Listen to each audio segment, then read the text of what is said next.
Nearly half of Tennessee inmates end up right back behind bars within 3 years after their arrest. That has led to a staggering rate of repeat offenders within our local jails. The facility failed to implement its discharge policy, but according to the records, this was much more than a simple oversight, rather an intentional cover-up of 4 patient deaths that happened on Crossroads Watch. If it was a time period beyond 5 years, would you feel good going home at night thinking, I'm doing everything I can to protect my officers? No. No plant, just plans. Where has the money gone? In fact, where the camera is right now, there was a car that was pushed off, flipped upside down. You can still see pieces of the car remain strewed along with the memories of this home right here. Applying for a certificate of need is no quick process. There's the letter of intent and the actual application, not to mention the supplemental questions, lots of them. But it turns out it was what the state called a simple oversight that made the application void. This originally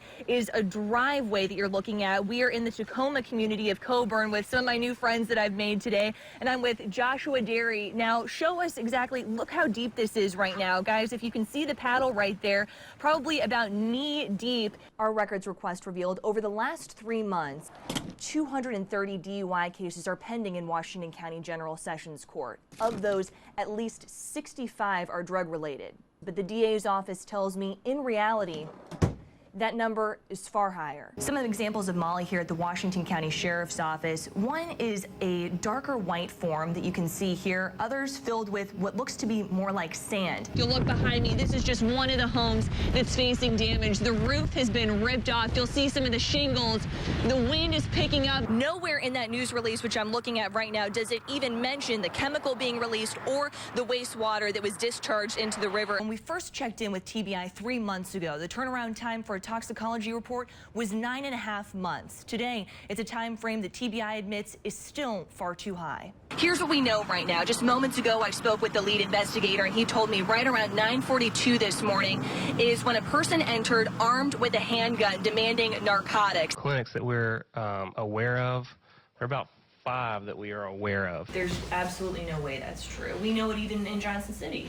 That's correct. Through the U.S. Department of Health and Human Services, they actually have a website of what doctors are allowed to prescribe buprenorphine. That's Suboxone or Subutex. In Johnson City alone, there are at least 50 doctors who are able to prescribe this medication. When Russ walked out to check his main barn in the morning, he found that the foundation had been lifted about 6 inches off the ground. Any difference given the national context? In Tennessee, none. A fine for not wearing your seatbelt in Tennessee is $10. Littering, a $50 fine plus court costs.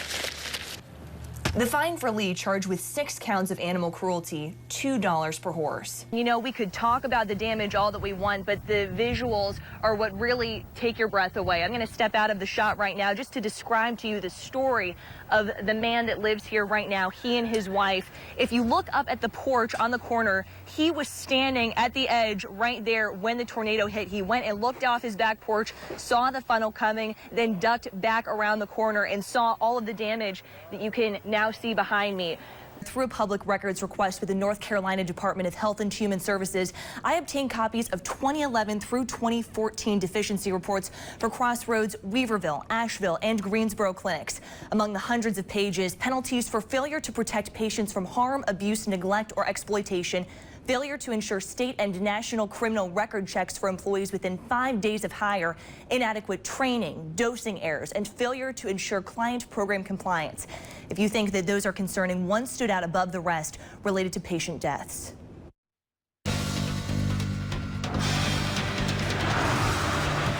It's 4:30 in the morning. 50 to 70 miles outside the Tri-Cities. Long before the sun rises, the hazy glow of these lights provide what some would call a beacon of hope for those whose lives have been consumed by darkness. Nobody grows up saying, oh, I want to be an addict. Many consider it the underbelly of society, a population consumed by addiction cast into the shadows. According to state documents, for at least 300 traveling from the Tri-Cities, the day starts here. 5, sometimes 6 times a week. At a Crossroads Treatment Center's clinic that provides methadone, just across the state line in Asheville or Weaverville, North Carolina. I'm only 26 years old, and this clinic has saved my life. Many patients say the travel along the highway keeps them off the streets. It's a wonderful thing. But the commute presents real challenges. I spend probably about $120 a week in fuel coming over here. There's a choice sometimes between driving that extra distance and eating. Crossroads hopes to eliminate the travel barrier by opening its 10th clinic in Johnson City. In a lot of cases, it is the only treatment option that can keep people away from IV drug use, putting medications up their nose, doctor shopping, stealing to buy drugs. So there's no question it's life-saving. Addiction treatment expert and professor at East Tennessee State University, Dr. Stephen Lloyd, treats opiate-addicted pregnant women at High Point Clinic, a nonprofit clinic in Johnson City. These are very complicated issues. While he says there's a place for methadone in the Tri-Cities, it's a powerful drug that needs to be regulated and comprehensive treatment done right. I mean, what kind of certification do you have to have in order to treat addiction? You know, it is the Wild West out there, Kylie.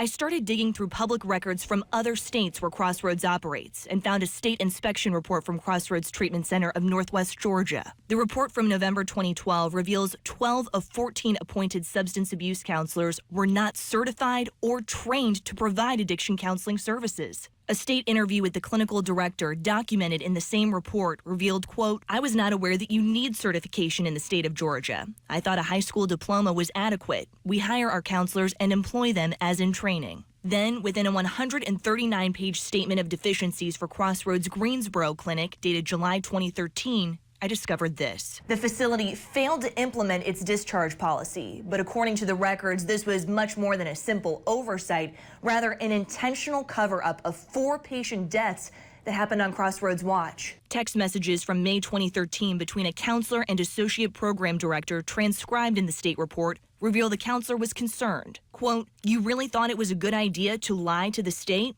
I know right from wrong. Lying is wrong. You can't sit here and say what was going on was ethical." According to the report, the associate program director replied, quote, "That was a selfish move on your part to tell the state about the deaths not being reported. You may have gotten us shut down, and I may not have a job." An interview with another counselor documented in the state report revealed, quote, "I had to change the documentation to show that he was absent for 7 consecutive days so he could be shown as discharged and a death report would not have to be reported. It was unethical and wrong."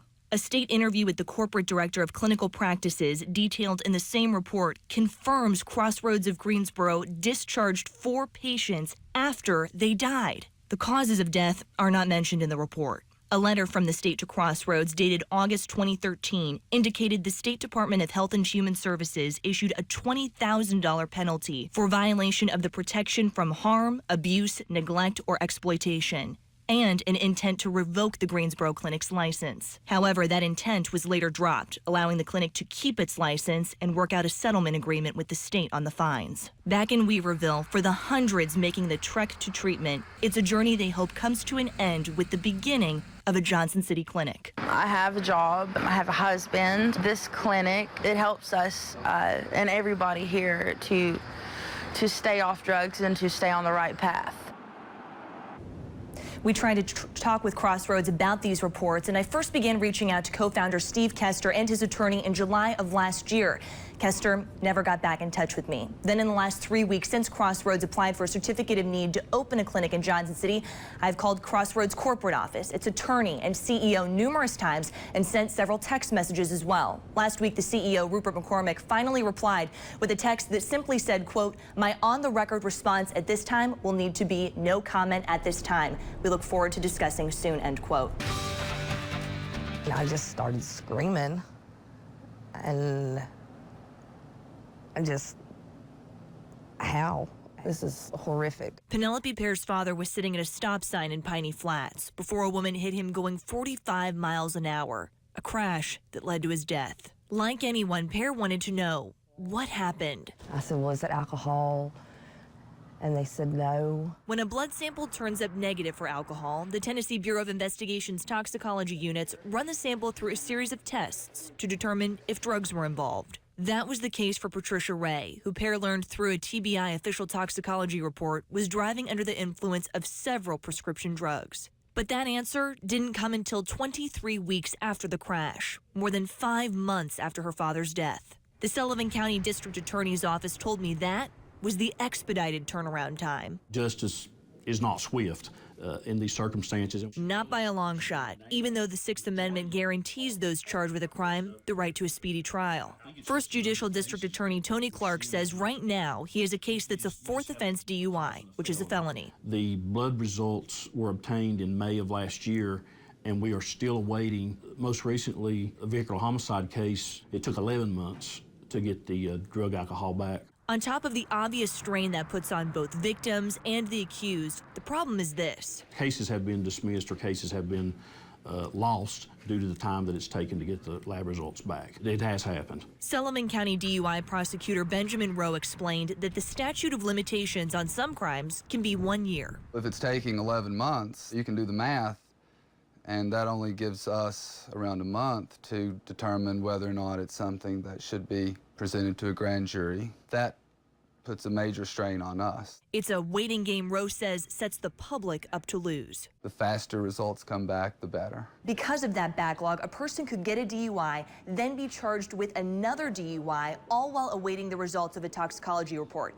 I spoke with DUI prosecutor Joe Schultz, who told me that he has several cases like that pending right now. Drugs is the one that takes a long time, and that's because of the increase of narcotics and prescription drugs. It's actually legally prescribed drugs that we're finding in most of our DUIs. And I think that could account for the increased processing time at the TBI laboratory. While the TBI agrees there is a major prescription drug abuse problem in Tennessee, it denies that the increased number of blood samples requiring testing for DUIs involving narcotics is to blame for the backlog in its crime labs. The change in law absolutely had an impact on the number of samples being sent to TBI for analysis. In 2012, the state changed its implied consent law, meaning law enforcement could demand a blood sample if someone were suspected of driving under the influence. When this law went into effect, it jumped hugely. TBI provided me with numbers from the past 6 years of blood samples that came through the doors for testing. You can see the spike TBI referred to from 2011 to 2012, a 68% jump in the number of blood samples, the same year the new law passed. TBI's public information officer, Josh Devine, says this can't be a coincidence. What are your thoughts on that? I don't think that the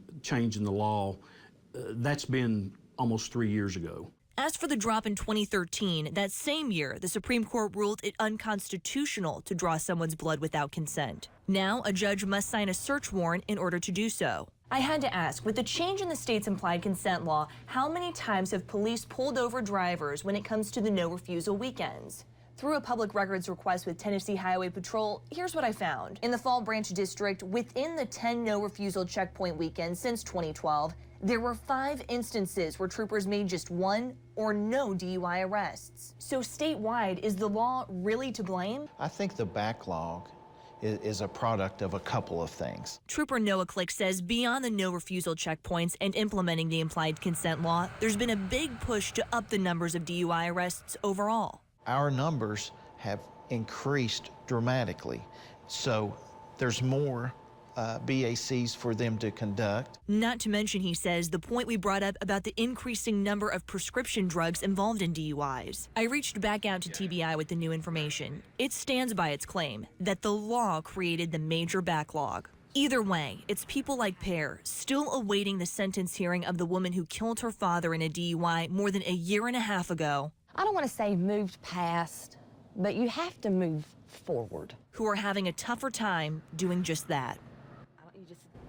TBI says in order to make sure law enforcement agencies have what they need as soon as possible, it brought on 5 additional forensic scientists at TBI's own expense. TBI also began outsourcing some cases last year. Now, Josh, the goal is to get these turnaround times down to 2 months. And within just the last half hour, I learned TBI is making some progress at least. The turnaround time for a toxicology report out of Knoxville now stands at 6 months. That's a 2-month improvement since December.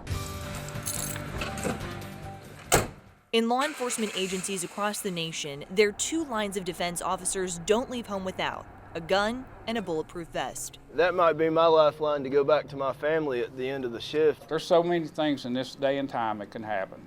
It doesn't matter if you just get out at a convenience store, you walk into a school, it's a dangerous world. In Sullivan County, it's not surprising Sheriff Wayne Anderson requires every officer to wear their bulletproof vest. But what many may not realize, each of those vests have an expiration date. They deteriorate over the years because of perspiration, wear and tear. I asked a representative from Galls, a company that sells bulletproof vests, to break down what the 5-year shelf life the National Institute of Justice places on body armor really means. Those 5 years is the absolute that they guarantee no failure from an impact of a weapon of the size that it's been certified for. After those 5 years, it's still viable probably, but it's not guaranteed. After that time frame, if something were to happen, if it's the chief, the county commission, whoever is making the decision takes that full financial responsibility. If it was a time period beyond 5 years, would you feel good going home at night thinking, I'm doing everything I can to protect my officers? No. In Greene County, the number of bulletproof vests outside of that 5-year range is dramatically more than those that are. A risk Sheriff Pat Hankins learned the first time he took inventory. What we discovered is that we had 40 men that were wearing vests at this time that were out of date. 40 men. Yes. Sheriff Hankins says a majority of the vests aren't just a couple months or even a couple of years old. Try a decade or even more. The oldest vest I had was 16 years old. Is an officer currently wearing that vest? Yes, it is. And that is how it'll remain. 2/3 of Greene County officers strapping themselves in bulletproof vests day in and day out that may or may not be effective until replacements arrive in about another month. We saw that statistic come alive during our visit to Greene County. It's 11 years old this month. See, you can't even see the date of issue. Right? One patrol officer agreed to talk with us, but for safety concerns, we've concealed his identity. When did you get this vest that you're wearing now? 2006. It's a little bit disconcerting, especially when you have kids at home. There was only one person we could bring these serious concerns to for explanation. Former Sheriff Steve Burns, whose 16-year reign over the department ended in September. He spoke candidly on several occasions, but denied an on-camera interview. Burns emphasized, quote, I would never put a vest on an officer that I felt was unsafe, and said a lot of those vests are still in good shape beyond the expiration date. I mean, it's not a dishwasher that we're dealing with that has got a 1-year warranty, and yes, it continues to work on. Who knows? Who's going to stand behind that vest and let someone shoot them after a year to find out if it does work? If the manufacturer tells me it's a 5-year warranty, I believe the manufacturer. And last time you and I talked, you didn't deny that there very well could be and were vests that were between 10 and 16 years old. Burns said, quote, I didn't monitor them. I had a training officer that worked with my chief deputy. You're making it sound like we didn't do anything. That's just not true. Just because he wants to order 40 vests doesn't mean we didn't keep safe vests on our officers. Burns told me other departments may very well be in similar situations with expired vests. But a public records request revealed not so. These 5 counties are all within the 5-year range, and Carter County should have a handful of new vests by the new year. There's a federal grant designed solely to help provide bullet-resistant body armor for officers. As for Burns, the most recent time we can confirm he received that federal grant money for new vests was 2012. I feel it hadn't been cut correctly in the first place, and it should come to the belly button. And here's the top of the vest. Burns stands by what he said, that he never put an officer in danger. There's not a county or city around here that can't afford a vest for their officers. I don't believe it. They can't afford not to buy them. In the midst of putting themselves in harm's way every day, it's a risk surrounding departments and Greene County moving forward are not willing to take. It shouldn't have never happened. And I hope that in my term as sheriff here that it never will happen.